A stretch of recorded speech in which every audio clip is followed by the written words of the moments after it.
1. Izinkan kami memperkenalkan nama kami. Perkenalkan, nama saya Andi Mutmainah. Saya Anissa Febrianti. Saya Nadia Sari. Saya Mutmainah. Saya Heri Lahyar. Saya Namirul. Saya Taha. Di sini kami akan menjelaskan tata cara bagaimana cara uji validitas, uji reliabilitas, uji linearitas, uji normalitas, dan uji regresi linear simetrik.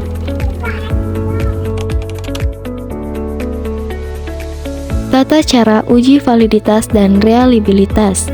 Tujuan dari pengujian ini adalah agar kuesioner mendapatkan hasil yang valid serta reliable. Untuk uji pertama yaitu uji validitas. Umumnya melalui uji koreksi satu sisi, sehingga didapatkan nilai R hitung dengan nilai R table, yaitu N dikurang 2. Dengan tingkat probabilitas kesalahan 0,05, bila nilai R hitung lebih besar dari nilai R table, maka disebut valid.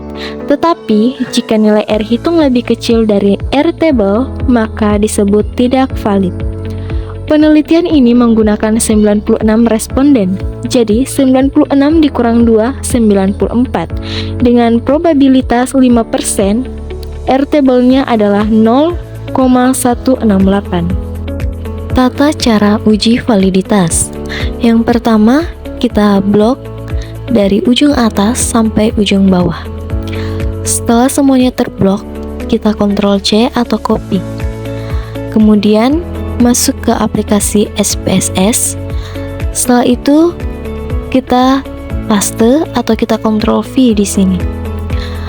Setelah tampilannya seperti digambar, selanjutnya kita masuk ke variable view. Kita klik var 001, kemudian Ctrl F.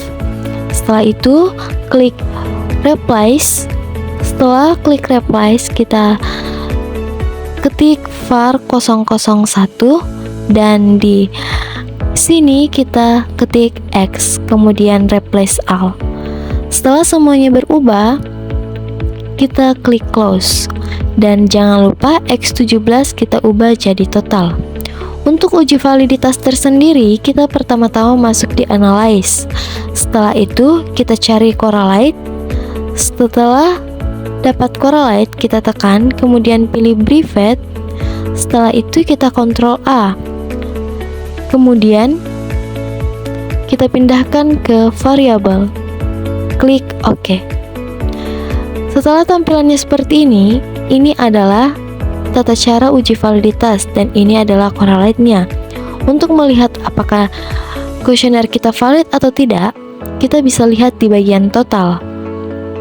Di sini 0,288 lebih besar dari 0,168, berarti dia valid. Begitu pula seterusnya sampai di bagian bawah, sampai di 16. Setelah uji validitas, kemudian kita masuk ke uji reliabilitas, di mana uji reliabilitas ini bertujuan untuk mengetahui apakah instrumen terkait sudah bisa digunakan untuk mengumpulkan data. Kuesioner disebut reliable bila jawaban dari responden konsisten. Uji reliabilitas bertujuan meyakinkan jika diadakan pengukuran ulang menggunakan indikator yang serupa, hasil tak berubah. Uji reliabilitas pada penelitian ini memakai uji statistik Cronbach-Alpha dengan ketentuan apabila angka Cronbach-Alpha lebih besar dari 0,60 maka disebut reliable, tetapi apabila angka Cronbach-Alpha-nya lebih kecil dari 0,60 maka tidak dapat disebut reliable atau tak reliable. Selanjutnya masuk ke tata cara uji reliabilitas. Tampilannya seperti uji validitas, tetapi yang membedakan kita klik analyze, cari scale, setelah itu klik reliability analysis. Ctrl A, kita pindahkan di items, kecuali total kita pindahkan kembali. Setelah itu klik statistik, klik scale of item delete, continue, kemudian klik OK. Di sini kita bisa lihat Cronbach-Alpha-nya lebih besar daripada 0,60, yaitu 0,80 822 dan di sini dapat disebut reliable. Setelah uji validitas dan reliabilitas, kita masuk ke uji yang ketiga, yaitu pengujian linearitas yang bertujuan untuk mengetahui bentuk hubungan antara variabel bebas dengan variabel terikat. Jika signifikan differentiation from linearitasnya lebih besar dari 0,05, maka terdapat hubungan yang linear antara variabel bebas dengan variabel terikat.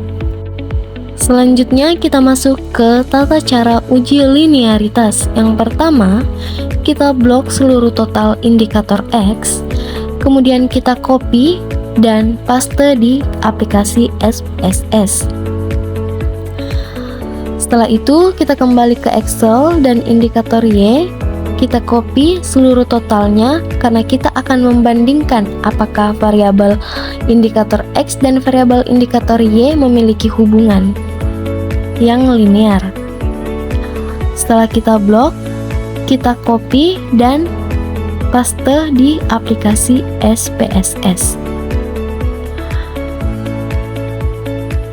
Setelah tampilannya seperti di gambar, kita masuk ke variable view, kemudian var 001 kita ubah jadi X dan var 002 kita ubah jadi Y.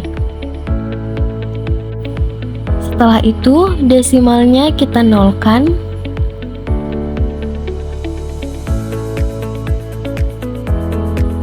Kemudian klik analyze,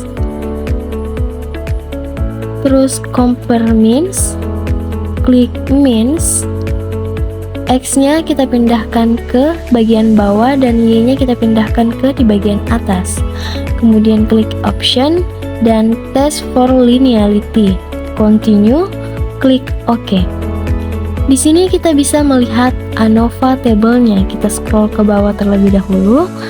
Di sini kita bisa lihat derivation from linear-nya itu lebih besar daripada 0,05, yaitu 0,301. Jadi indikator X dan indikator Y ini memiliki hubungan yang linear.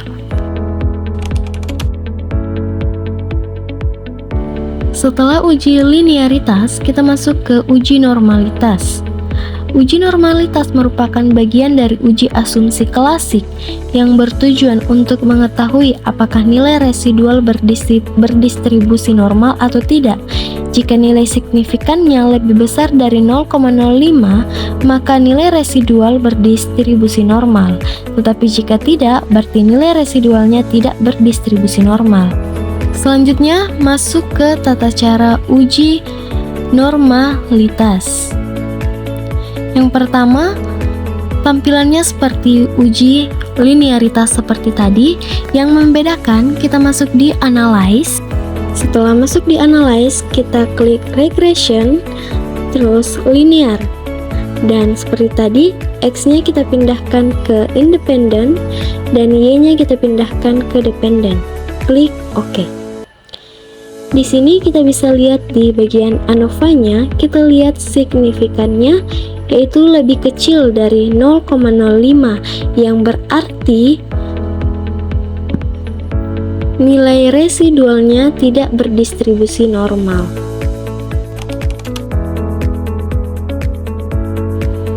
Selanjutnya, uji regresi linear. Uji regresi linear ini bertujuan untuk menguji pengaruh variabel bebas terhadap variabel terikat. Jika nilai signifikasinya lebih kecil dari 0,05, maka variabel bebas X berpengaruh terhadap variabel terikat Y. Adapun tata cara untuk menguji regresi linear sederhana ini, kita membutuhkan satu persyaratan, yaitu nilai residualnya. Yang pertama, kita masuk di analyze, terus masuk di regression, kemudian linear. Setelah itu seperti tadi, kita masuk di save, kemudian masuk di residual dan centang yang pojok atas ini. Kemudian klik continue, OK. Ini hanya sebagai persyaratan untuk menguji linearitas sederhana. Kita klik no. Nah, di sini sudah muncul nilai residualnya.